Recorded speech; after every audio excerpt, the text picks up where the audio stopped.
there. Hello there. Today we're going to take a look at some video footage as part of the 24-hour sun project. I don't think the project has really taken as well as they would have hoped. The sun does circle you in the south. Whether there is sun or whether there isn't sun 24 hours in the southern part of the world, that doesn't change the fact that the Earth doesn't appear to curve in any way. Are you taking a piss? And the fact that the Earth is a globe isn't changed by flat earthers not believing it. Shut up and sit down, you big bald f***. Please subscribe. So they've had problems. But I think this video is going to really highlight some other problems that lean towards fraud this time. So because you can't understand basic science, accusing people of fraud is the next logical step. Right, let me get this straight. Observing the sun in a location where it's known to be visible for 24 hours a day is now fraudulent. How? Is it because it doesn't fit you a flat earth narrative? So thanks and a shout out to Zetetic Truth, his backup channel, Zetetic Backup Channel. This is a really great channel, been around for a good long time and does some great work. But he put a video out 9 days ago, McToon walks behind the sun, TFE fraud. So we're gonna do a little deeper dive into that. Just a little bit of thinking out loud here. So MC Toon went to Antarctica, witnessed the 24-hour sun for himself along with some flat earthers, and he's the one behaving fraudulently. The one who has a huge amount of evidence to support what he says. And you, well, you just tell people that you think the Earth is flat and that everyone who doesn't is a liar or a fraud. All right, so let's get started with this footage. Okay, before this gets going, I've watched this a few times, so let me point out a few things that you might want to watch out for. Well, I'll be listening more than I'll be watching out for things because I can already see exactly where this is going. As McToon approaches this mic stand, or actually it's this mic stand, I believe. Yeah, this one here. As his coat gets closer to it, you're going to start seeing anomalous movement beyond his jacket. Okay, so it's not going where I thought it was going then, but that isn't a mic stand, it's a tripod. You'll see the snow patterns change and this kind of do a warp effect before he even gets to touching or before he gets to pass in front of this. Sort of a strange effect. Take a look. Let's watch together. Okay, I'm going to slow this down in a minute, but let's just I'll play it and then we'll go through it. You saw the little wobble there though. See the wobble? It's almost like see along the line of his jacket here? We can see that he's stepping into almost a filter here, and it's almost a vertical line. See the bright light source, or as it's otherwise known, the sun, which can cause and does cause lens flare and internal reflections within the camera's lens, creating bright spots or streaks on the image. So all you're doing is showing us something which is expected and going, aha, see there's a suspicious line. No. There's nothing wrong with that image at all. On the screen. And as he moves in this area, we're seeing a wobbling effect. Let's continue to watch. Now, this is where he passes in front of the sun. Same thing again, pal. Lens flares and overexposure, which granted can make it seem like objects or people are passing in front of or behind the sun, but it's an optical illusion, not evidence of a flat Earth. He didn't actually just pop behind the sun. Mate, you should have really looked into how camera lenses work before you made this video, because you clearly haven't. The least strong part of the sun, I guess you would call it the glare. That's this outer area here.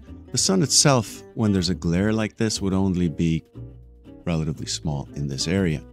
So this glare is weaker, it's not the actual sun. So his head should, in fact, block this light. Ah, right. The least strong part of the sun, also known as light. Yes, science! Look, even a weak glare from a thermonuclear explosion 93 million miles away is still gonna be pretty bright. The fact that his head is in the glare isn't some groundbreaking revelation. It should be. But it's not doing that. It's not even interacting with this light.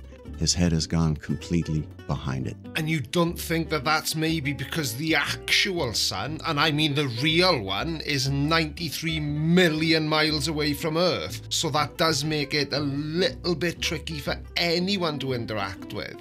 Of course, he can interact with it, and we will see him blocking this sun in a little bit. But for now, let's just continue to watch. Again, he's going behind just the glare, so there's no reason why his head shouldn't interact with that light and actually dominate it. He's close to the camera. The sun is far away. These are small, but the ones out there are far away. So his head will naturally appear to interact with the sun's light, like you're showing us on the screen. I don't get what you're trying to prove or disprove here. You said he isn't interacting with the sun's light, and now you flipped it and said his head will block out the sun. But he walks right behind it, including all this light wispy rays here.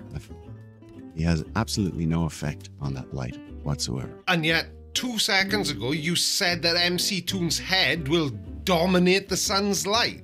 Which is it? Now, I'll let it play for a moment, because what I'm also interested in is this rule that he brings back. It's almost like he's really trying to show us what's going on. Let me pause for a second here. So he's got this long rule, and honestly, this next sequence just has me wondering, was Toon trying to tell us something here? Yeah, he was probably trying to tell you you're wrong about the shape of the Earth. Okay, let's continue with this. Again, the interaction between this ruler and the sunlight is another part of what we're analyzing.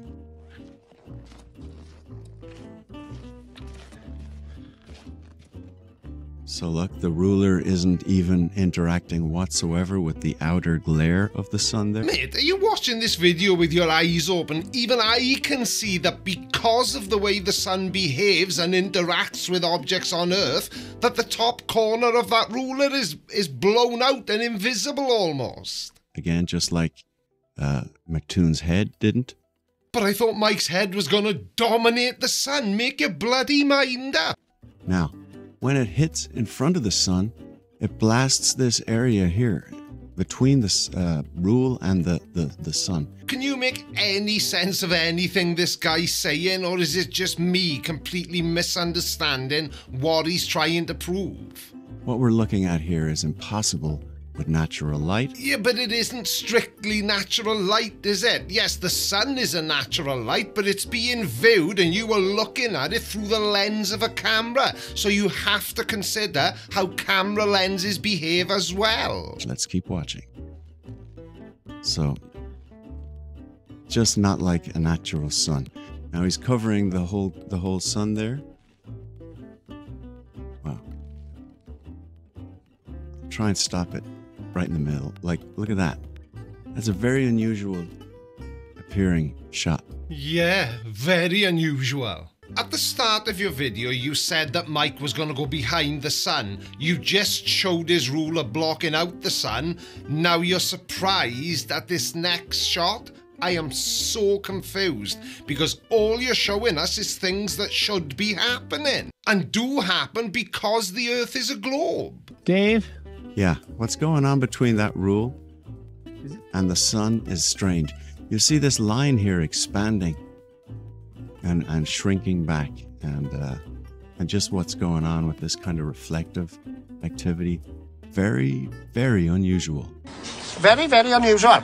That's not natural interaction. Yeah, and it's not natural for a grown man to believe that the Earth is flat, and yet here we are. This is just some footage I shot out in my backyard. I wanted to see what the sun looks like as it goes down behind this globe. Oh, I had no idea that you lived in Antarctica. I mean, it doesn't look like Antarctica, and unless it is Antarctica, we're just going to be comparing apples to oranges. Let's take a look.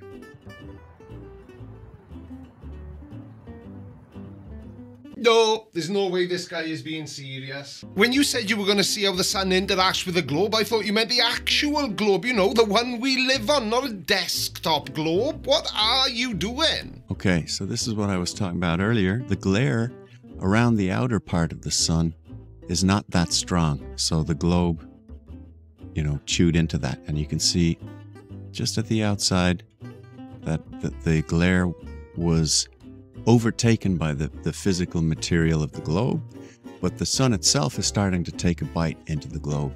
Here, let's continue to watch. The globe is much closer to the camera than the sun. How many times do I need to say that? And as such, it will naturally appear to interact with the sun's light, even the glare. It's called perspective. You know, that thing that flat earthers love to use as evidence, but know nothing about, clearly. Okay, so I forgot to pass a ruler in front of the sun the first day.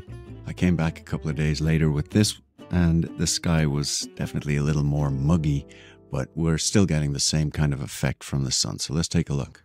But you're not, though, are you? Because if the conditions are different, then you're not going to get the same results. You just said this cloud coverage, it's muggy, assuming that muggy means the same thing in the States as it does in the UK.